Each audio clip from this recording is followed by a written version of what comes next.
தம் கிருபை பெரிதல்லோ என் ஜீவனிலும் அதே இம்மட்டும் காத்ததுவே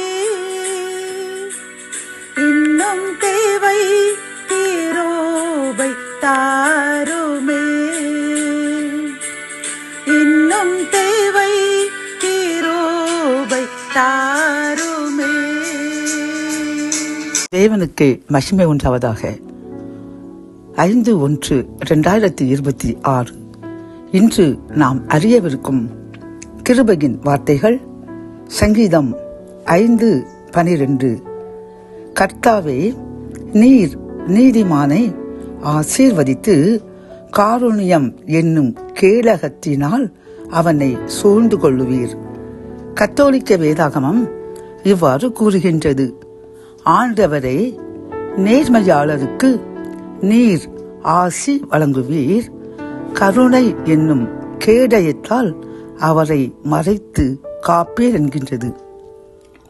பிரியமான சகோதர சகோதரிகளை, சாதாரணமாக போருக்கு செல்லும் வீரர்கள் தங்களை பாதுகாக்க கேடயம் என்னும் ஒரு கருவியை பயன்படுத்தி அவர்கள் உயிரை பாதுகாப்பர்.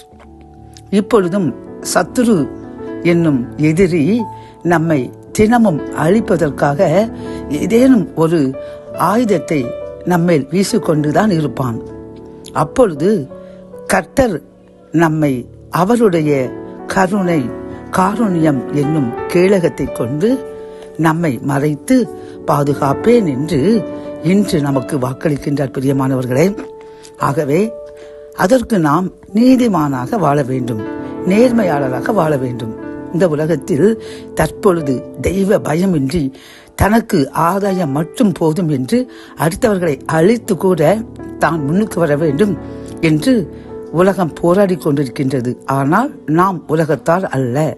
நாம் அவர்களை போன்று நமக்கு பதவி வேண்டும், பணம் வேண்டும், அந்தஸ்து வேண்டும் என்று நாம் போராடி பிறருடைய ஆசீர்வாதங்களை பறிக்க நினைக்காமல் நேர்மையாளராக கர்த்தர் நமக்கு தரக்கூடிய ஆசீர்வாதத்தை மட்டும் பெற்றுக்கொள்ள வேண்டும் என்றும் உலக பிரகாரமான மனிதர்களைப் போல் வாழ வேண்டும் என்றும் ஆசைப்படாமல் கர்த்தருக்கு பயந்து அவருக்கு கீழ்ப்படிந்து நாம் வாழும் பொழுது நாம் தான் நீதிமான்.